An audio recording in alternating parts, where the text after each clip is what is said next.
Vous connaissez certainement cette marque et peut-être même que vous la consommez régulièrement pour préparer vos bols de lait chaud au chocolat de bon matin. Si j'ai voulu faire cette vidéo, c'est pas pour vous parler du bon goût du chocolat, non, mais plutôt pour vous parler de la marque Banania en soi dans sa polémique. Je vais tout de suite vous mettre le pied à l'étrier, on va parler de racisme.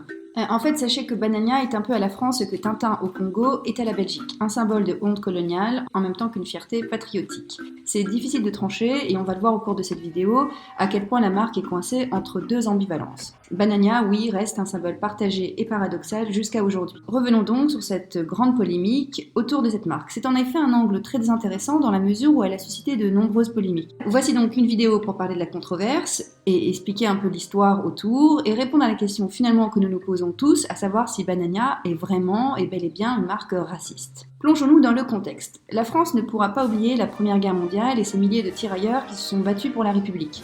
Seulement, ce qu'on oublie trop souvent, hélas, c'est que parmi ces tirailleurs, beaucoup provenaient d'Afrique. Environ 500 000 tirailleurs africains sont allés sur le champ de bataille pour aider la France à combattre l'ennemi. Près de 200 000 de ces soldats provenaient d'Afrique subsaharienne et environ 270 000 étaient des soldats maghrébins. Les maghrébins que nous voyons en France aujourd'hui ne sont en réalité que des descendants de maghrébins et d'Africains qui se sont battus pour la France. Pour beaucoup de personnes, ce sont les grands oubliés de l'histoire. Pourtant, on peut se demander quelles auraient été les conséquences pour la France si ces Africains n'étaient pas venus se battre pour un pays, soit dit en passant, qu'ils ne connaissaient même pas. En fait, même si ce sont les oubliés des commémorations nationales et les troubles faits du Front National, les soldats ne sont toujours pas morts. Bon, bien sûr, c'est une manière de parler, hein. Ce que je veux dire, c'est qu'ils ne sont pas morts symboliquement. Cette image du soldat noir qui se bat avec allégresse pour la France survit depuis 100 ans en fait, et c'est ce zouave noir qui a même l'emblème et le logo de la marque Banania. Je ne vous en dis pas plus jusque-là, on va maintenant parler un peu de l'histoire de Banania, comment Banania a été créé, et vous allez peut-être mieux comprendre le contexte dit de racisme. En fait, tout a commencé quand le journaliste français Pierre-François Lardet qui décide à son retour de Brésil de faire une petite escale au Nicaragua. Alors que le pays est en plein conflit interne, Pierre-François décide de se réfugier dans un petit village isolé près du lac Managua. Là, il découvre avec stupeur que les habitants consomment différentes boissons qu'il a lui-même goûtées, qu'il a trouvées délicieuses. La boisson qu'il a appréciée le plus contenait du maïs, de la banane plantain, du sucre et du cacao. Avant de rentrer en France, il note bien dans ses carnets de voyage la recette de cette boisson qu'il aimait tant. En rentrant chez lui, il est décidé à commercialiser cette boisson. De fait, au départ, il hésite entre les noms comme Bananica, Banacao ou même Banica. C'est finalement sa femme, qui s'appelle d'ailleurs Blanche, qui va trouver le nom de Banania. Il va alors travailler la recette et tenter de la rendre plus appropriée au goût local français. En fait, la tradition des poudres et préparations alimentaires destinées au petit déjeuner remonte au moins aux années 1830, quand l'Empire colonial français découvre les repas énergétiques des Africains. Un produit comme le racarout des Arabes inclut dès cette époque le cacao, des féculents et des céréales. Les Français ont aussi pris connaissance à cette époque de la fameuse psissa, ce mélange de céréales et de graines aromatiques pulvérisées et additionnées de miel, qui est toujours consommé au Maghreb, en Algérie, en Tunisie en particulier. Donc là, Lardet veut créer une boisson nouvelle destinée uniquement à la France. L'association des deux produits exotiques, que sont le chocolat et la banane, introduite en Europe depuis seulement 2 décennies, ancre Banania dans l'univers colonial. Je vous rappelle qu'à cette époque, le cacao est un produit de luxe et la banane est encore plus exotique qu'une papaye actuelle. Lardet est donc convaincu que cette boisson va avoir un grand succès. C'est en effet la mode à cette époque d'apporter des produits du Nouveau Monde et de se délecter en famille ou en groupe. C'est la promesse donc d'un exotisme qui va faire le succès que l'on connaît de la marque. Sa femme, Blanche Lardet, est celle qui va financer, aidée de son père, la nouvelle entreprise de son époux. Et donc, la société va donc être créée en 1914 à Courbevoie. Au départ, l'entreprise met en avant les côtés énergisants et reconstituants du produit. Elle s'appuie déjà sur le côté exotique de la poudre. La première publicité est parue en 1914 dans le journal Excelsior, titre ainsi « Banania, suralimentation intensive ». Au départ donc, tout va bien, la communication appuie sur les valeurs nutritives de cette boisson venue du Nouveau Monde. Finalement, quelques mois plus tard, on est en 1914 et vous savez ce qui se passe. La guerre éclate. Et là, M. Lardet décide tout de même de poursuivre son lancement. Il a alors l'idée géniale d'envoyer 14 wagons pleins de boîtes de Banania pour soutenir les poilus. La boisson semble tout à fait appropriée en fait pour ce moment. Elle apporte en effet l'énergie et le réconfort dont ont besoin les soldats englués dans la guerre des tranchées. D'ailleurs, on voit des encarts publicitaires de la poudre Banania dans le journal Lecture pour tous, qui était distribué aux soldats sur le front. À cette époque, le soldat noir n'est pas encore représenté sur la marque Banania. À la place, on retrouve une femme antillaise, arborant des traits européanisés, certes, qui vante les pouvoirs merveilleux de cette boisson intensive.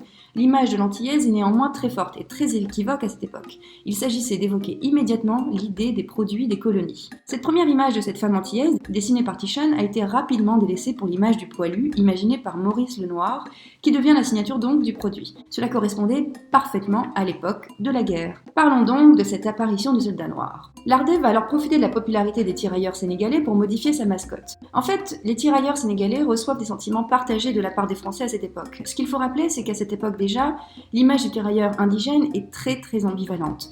D'une part, cela reste des indigènes, ce qui signifie pour les Français qu'ils doivent être colonisés et les Français doivent leur apporter le savoir et la connaissance. De l'autre côté, leur héroïsme sur les champs de bataille et leur bravoure a suscité une certaine sympathie de la part du peuple. Cela reste donc, globalement, dans le conscient collectif français, un espèce de grand enfant qui nous aide à combattre l'ennemi. L'image alors du tirailleur sénégalais est adoptée fin 1915 dans le contexte de la Première Guerre mondiale. C'est le dessinateur donc Giacomo De Andrés qui dessine ce personnage qui deviendra l'emblème de la marque. Et là, avec la création du personnage, l'entreprise adjoint l'expression Yabon en 1917, surnom attribué aux tirailleurs sénégalais lors de la campagne du Maroc en 1908, et que la presse française avait déjà beaucoup popularisé. Le peintre Giacomo De Andrés représente donc sur l'affiche publicitaire un tirailleur sénégalais, hilar, portant le fez rouge prolongé d'un pompon bleu et la culotte bouffante du zouave. Ce personnage déguste un bol de chocolat Balalia avec une cuillère, commenté par un yabon. Yabon signifie en fait c'est bon en français tirailleur. Andrés s'inspire de la propagande de la campagne du Maroc de 1908 à 1913 qui met en scène sur des cartes postales des noirs souriants avec les slogans Yabon capitaine, Yabon pinard, Yabon cul. D'autres se servent de cette interjection pour qualifier le soldat noir tout simplement. C'est le cas par exemple pour l'hebdomadaire Le Miroir qui titre sur sa une, le 13 juillet 1913, Yabon, sous la photographie d'un tirailleur sénégalais cadré en but. Donc voilà, c'est ce slogan Yabon qui est en fait le cœur même de la polémique qui va éclater par la suite. L'histoire de la polémique de Banania, c'est pas tant la mascotte du soldat noir que le slogan associé Yabon Banania.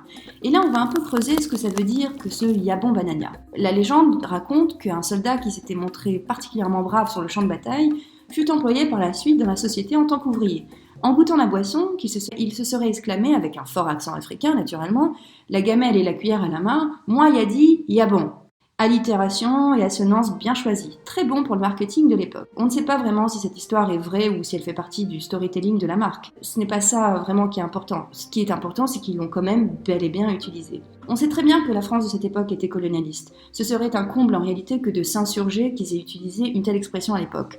Ce qui est scandaleux, ce que l'on considère comme scandaleux aujourd'hui, et je vais y revenir par la suite sur cette vidéo, c'est simplement que la marque a décidé de garder cette expression avec le temps. C'est ainsi que peu à peu, le tirailleur de Banania est entré donc dans le patrimoine culturel français. En outre, les différents dirigeants d'entreprise ont toujours été en avance au niveau publicitaire, en utilisant la réclame, en participant notamment à l'exposition coloniale de Marseille de 1922, où la marque dispose d'un magnifique stand en proposant des produits dérivés ciblant l'enfant roi de la nouvelle époque. L'entreprise est si forte en publicité que Banania remporte même l'Oscar de la publicité dans les années 20. Oui, les années 20, les années où Joséphine Baker faisait fureur avec un pagne conçu avec des bananes. À ce moment où l'entreprise gagne en notoriété et devient une marque reconnue, l'Ardé est écarté de la direction, le jugeant un peu trop mou.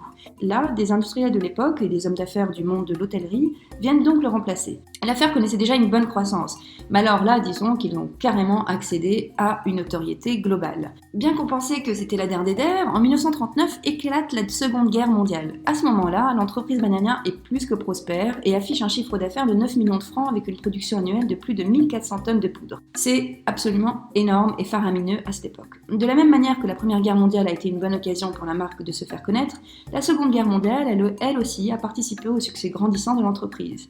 Alors que la France vit sous le rationnement, la marque a réussi à négocier sa présence dans les tickets de rationnement. Les Français avaient alors le droit à 250 grammes de poudre chocolatée. C'est une bonne manière d'entrer sans forcer dans les foyers français, vous en conviendrez. On peut noter que pendant la Deuxième Guerre mondiale, l'image du soldat noir a disparu. On ne sait pas vraiment si c'est l'effet Hitler ou le nazisme triomphant d'à côté, mais l'image de Nanette Vitamine vient remplacer le soldat sénégalais. Du coup, le slogan lui-même est changé. On ne dit plus Yabon, mais on dit tous les matins je réquisitionne mon Banania. L'entreprise a délocalisé l'usine en zone libre à Clermont-Ferrand et peut-être est-il plus judicieux de parler de vitamines en temps de guerre. Bref, Au cours de la Seconde Guerre mondiale, la marque détient 80% du marché des poudres chocolatées. C'est vous dire qu'à l'époque encore, ça cartonnait. Toujours est-il qu'à la fin du conflit, Nanette Vitamine, censée illustrer le rajeunissement de la France, va revenir petit à petit. Et peu de temps après la fin de la guerre, en 1948, quand les consciences se sont réveillées, certaines personnes décriaient déjà ce produit. La plus emblématique de tous provenait de Léopold Senghor, qui clamait dans un poème préliminaire à Austinoir « Je ne laisserai pas la parole aux ministres et pas aux généraux, je ne laisserai pas, non, les louanges de mépris vous enterrer furtivement. Vous n'êtes pas des pauvres aux poches vides sans honneur. Moi, je déchirerai les rires banania sur tous les murs de la France. » C'était déjà le prémisse de la polémique. Et là, on va commencer à parler un peu du déclin de la marque. En 1960, de nombreux pays d'Afrique accèdent avec joie à l'indépendance et l'image du Sénégalais perd alors de sa pertinence. Même si la polémique sur l'image coloniale de Banania a fait parler d'elle, ce n'est pas cela qui a fait baisser les ventes de la marque. Banania souffrira en effet bien de la concurrence des poudres de chocolat de Poulain, Nesquik et d'autres Ovomaltine par exemple. Dans les années 70, le slogan a été critiqué de plus en plus comme porteur de stéréotypes racistes qui ont nourri la caricature du noir de l'époque. En effet, le sourire niais, l'ami des enfants donc, le grand enfant un peu débilisé et incapable de s'exprimer correctement dans une langue française qu'il se doit alors de manier. C'est le symbole alors parfait du colonialisme, tout comme sa mascotte l'ami Yabon. L'image du tirailleur disparaît des publicités en 67. Il est remplacé alors par un simple écusson, reprenant cependant la symbolique du visage du tirailleur. Puis, en 70, par un enfant blondinet souriant. Donc, à ce moment-là, l'entreprise est au courant que ça peut blesser certaines personnes. Mais il faudra attendre 77 pour que le slogan controversé Yabon soit complètement abandonné. À ce moment-là, Banania se range et utilise des slogans classiques qui ne renvoient pas aux colonies. Mais en 1987, la polémique va s'enflammer une nouvelle fois, les colonies sont à présent loin et la marque décide donc de renouveler son image. Ce qui est une très bonne chose en soi, qu'on se le dise. Toutes les marques doivent à un moment ou à un autre s'adapter à leur époque et changer leur discours. C'est donc ce que fait Banania. Seulement, le hic, c'est qu'elle choisit de moderniser le tirailleur sénégalais de la pire manière qui soit. Comment s'y prend-elle ? Eh bien, elle décide tout simplement de le remplacer par un très large sourire aux très grandes lèvres. Cela faisait tout bonnement penser au graphisme américain du début du XXe siècle où l'on représentait l'Africain tel un singe. Yeux exorbités, nez épaté, épaisses lèvres rouges pour un sourire extra large. Et bah oui, la marque s'est complètement plantée, elle ne peut pas le nier. Cela aurait pu être mieux fait, mais la marque a glissé dans le cliché raciste sans même s'en rendre compte. La société abandonne alors cette nouvelle image, car les polémiques allaient de plus en plus belles, mais continue quand même d'utiliser le slogan. Là, c'est le début de la très grande polémique. En 2005, la polémique ressurgit en raison d'un nouveau produit Banania mis en vente par le nouveau propriétaire de la marque, Nutrial. On peut voir sur la boîte du produit une représentation moderne de l'ami Yabon, bien reconnaissable grâce à son fez rouge. C'est alors que le collectif des Antillais, Guyanais et Réunionnais a dénoncé ce nouveau produit, qualifiant son emballage de purement raciste. Pour le collectif, ces représentations véhiculent, notamment auprès des jeunes, une image péjorative, dégradante et raciste des personnes de couleur noire, qu'elle présente un peu comme peu éduquées, s'exprimant de manière primaire et à peine capable d'aligner 3 mots en français. De même, le mouvement contre le racisme et pour l'amitié entre les peuples, MRAP, a obtenu en 2011 que la société titulaire de la marque Bananier fasse cesser, pour une fois pour toutes, la vente de produits portant le slogan Yabon. Pourquoi ? On ne fait pas de marketing avec des expressions passéistes. À l'époque, en 1914, nous étions en pleine période colonialiste. Ok. En 2005 ou en 2006, ça ne paraît plus possible de stigmatiser une couleur pour un produit, a déclaré M. David Marty, l'avocat de l'association MRAP. On ne peut pas distiller aux enfants dès le biberon qu'un noir au visage grossier dit Yabon et ne sait parler autre chose qu'un français simplifié. Tout simplement. Il s'avère que l'expression est en effet employée dans des contextes racistes où une personne dira d'un noir par exemple « Toi t'as un Yabon banania » pour souligner son caractère gentiment bienheureux du enfantin débilisé. On se souviendra par exemple d'un slogan hautement raciste qui disait « Yabon banania, Yabon Taubira ».